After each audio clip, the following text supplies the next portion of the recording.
Salut à tous, j'espère que vous allez bien. Et bien aujourd'hui une petite vidéo qui va s'adresser, je pense, un peu plus aux cinéphiles qu'aux gamers, quoique peut-être que vous êtes quelques-uns à jouer sur vidéoprojecteur. Enfin moi je sais que mon poteau Fabio qui suit mes vidéos, il a un ViewSonic qui marche plutôt bien.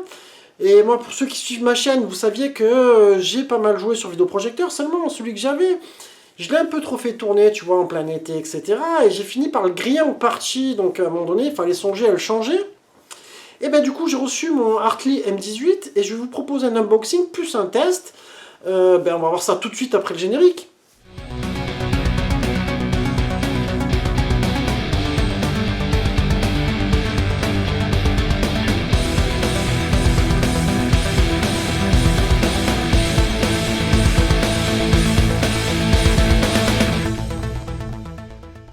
Alors déjà pour commencer, ce qui est très sympa c'est que tu vois, il est livré dans un emballage déjà qui est soigné. Hein, avec sa petite poignée, tu vois, pour le transporter. Bon, en général, le vidéoprojecteur, tu ne transportes pas forcément, hein, surtout cette taille-là.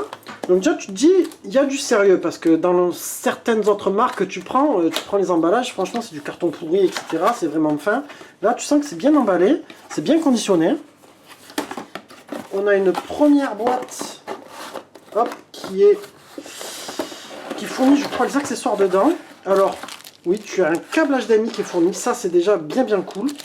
Alors ça, il le file tout le temps, tu vois, ce câble-là. Je sais pas qui c'est qui va l'utiliser, parce que bon, sinon, tu n'auras pas du 1080p. Alors, je rappelle que ce vidéoprojecteur est un 1080p natif. Après, on testera. Ensuite, tu as la fameuse télécommande. Alors, ça, pour ceux qui sont habitués à ces vidéoprojecteurs, vous avez certainement tous remarqué qu'on est toujours sur le même fabricant de télécommande. Je vais vous montrer celui de mon ancien vidéoprojecteur, tu vois. C'est toujours les mêmes télécommandes, au même format, etc. C'est hallucinant. Il y a un fabricant qui doit vraiment actuellement travailler comme un gaga parce qu'il fait celle de toutes les marques. Alors ensuite, on va sortir la bête, on va voir si on y arrive en filmant et sans faire trop de carnage. Alors, il pèse son poids, je peux vous le dire. Ce qu'on peut constater en tout cas, c'est que c'est sacrément bien emballé. Il y a vraiment un effort de la part de cette marque. Alors moi j'avais vu, alors c'est marrant parce que selon les modèles, j'avais vu qu'ils fournissaient des fois la housse de transport. Mais apparemment moi je ne l'ai pas eu avec celui-là.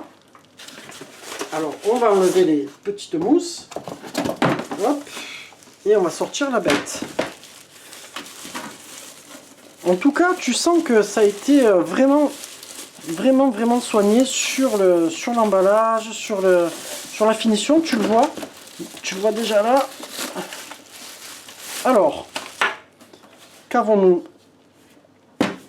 Donc là, tu as le panneau du dessus avec toutes les commandes. Alors ça, c'est bien parce que tu as des vidéoprojecteurs qui ne les ont pas forcément tous dessus.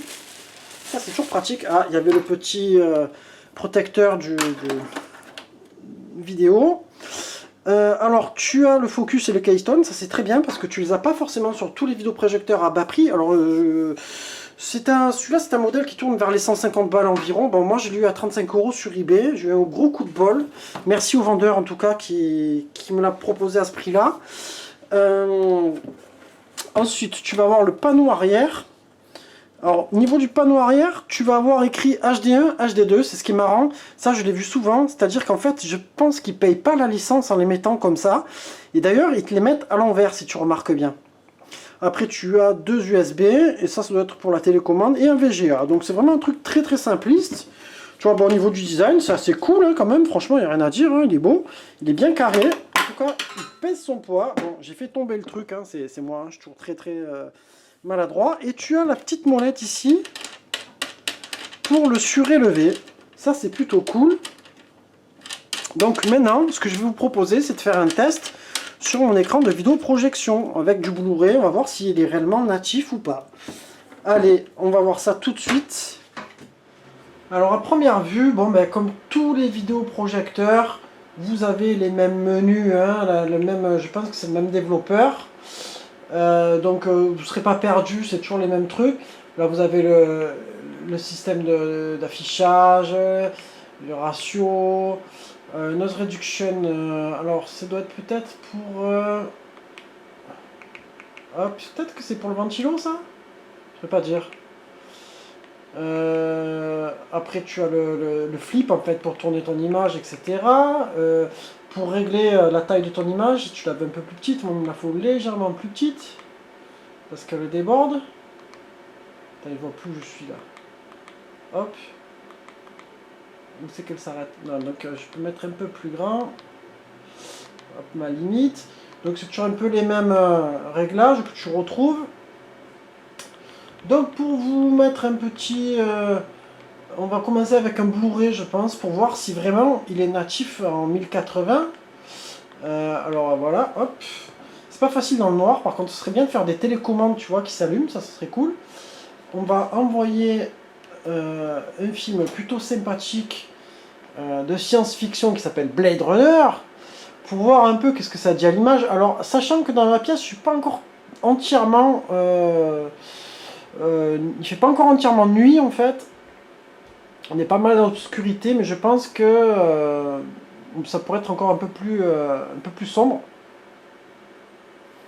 Alors moi ce que je peux vous dire c'est que par contre au niveau du ventilo, il fait légèrement plus de bruit que le Excelvan que j'avais avant. Bon après s'il refroidit tant mieux. Hein.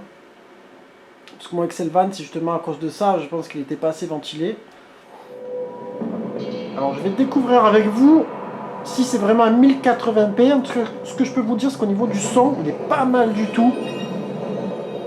Là c'est le son du vidéoprojecteur que vous entendez.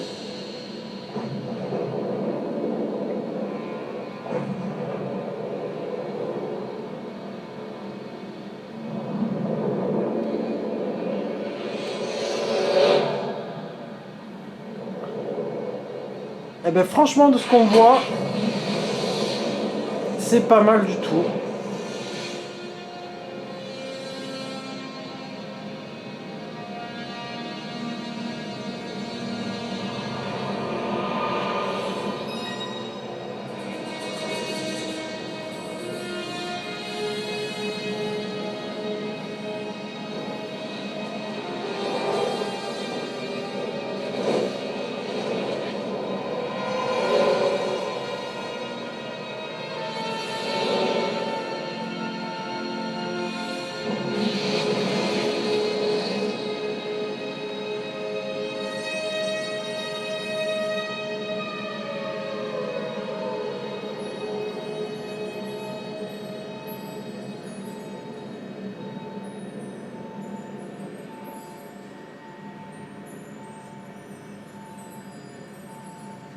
Alors ensuite, ce que je vais vous proposer, c'est de tester des jeux. On va brancher une petite PS Mini pour voir ça.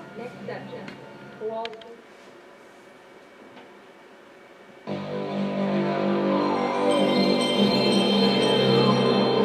vous voyez déjà en son, ça bastonne. Hein.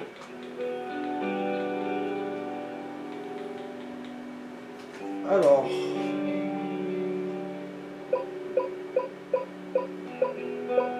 qu'est-ce qu'on va se mettre? Qu'est-ce que je pourrais vous mettre de pas mal?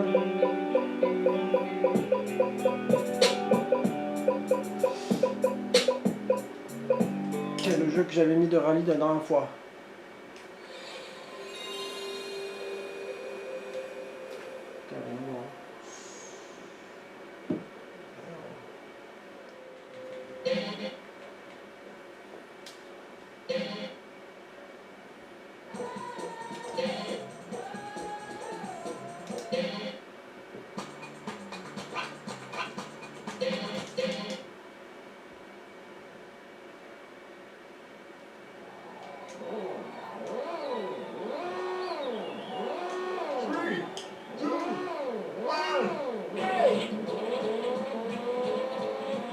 On peut voir quand même que pour de la PS1 mini en très grand écran, ça le fait. Hein.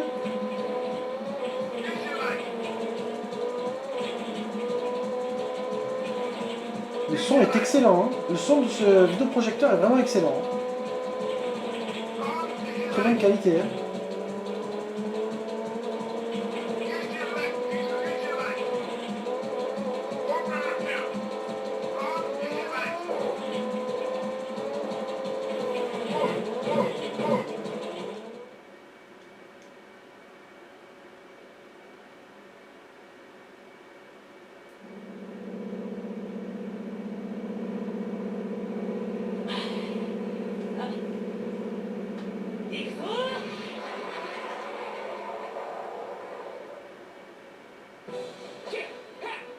passer l'intro parce que je l'ai mis à chaque fois. On va faire un petit tour.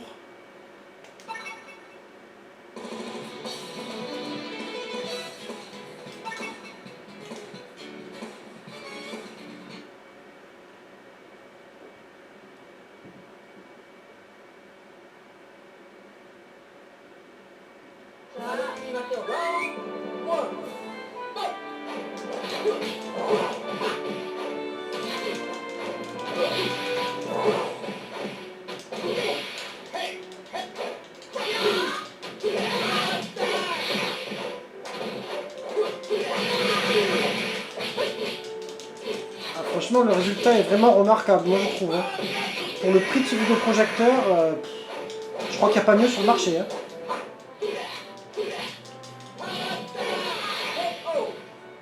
Enfin voilà, c'était une petite vidéo pour vous parler de ça, pour ceux qui sont branchés dans cet univers-là de la vidéoprojection. Ça peut toujours vous rendre service et en même temps, voilà, vous faire connaître un peu ce truc, tout ça. Du coup, tu peux jouer sur des super grands écrans pour pas cher, quoi. Enfin voilà, j'espère que la vidéo vous aura plu et je vous dis à très bientôt les amis. Et n'hésitez pas à me poser des questions si vous en avez et à liker la vidéo. Et puis je vous dis à très bientôt. Ciao ciao.